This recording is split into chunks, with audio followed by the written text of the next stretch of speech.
bulutlar yüze zenger kuvvete işlerdi tutup ağladı. Yeşlu merder dikti düteleşu yeşlin sekile kaladı. Les nuages blancs qui flottent dans le ciel, si seulement je pouvais les attraper. Les années de jeunesse passent rapidement.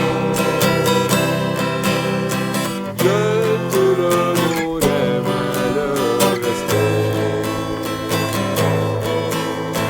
Yaşlık yıllar bitti düteleşu Hetireler güne kaldırır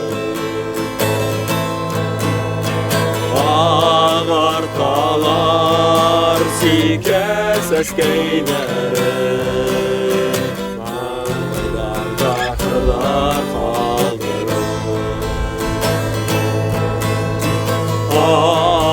Bulutlar yüze zenger kuvvete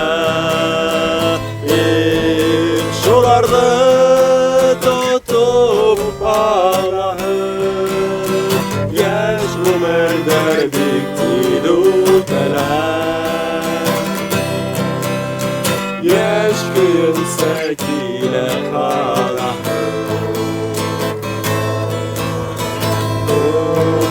Tutturmay birde vardı Belli ayda şulay aşığa Kılıp tuta almay yeşlu merdi Yeğilene huda attılar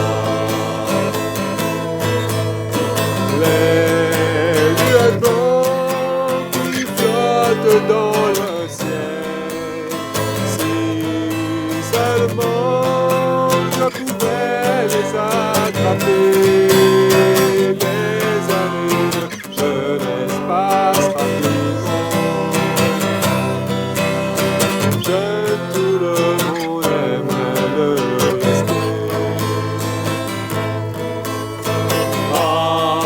Bulutlar yüze zenger kuvvete şulardı tutup ağlayır Yeşlu merder bitti düteler Yeşkıyın sekile kalayır Yeşlu merder bitti düteler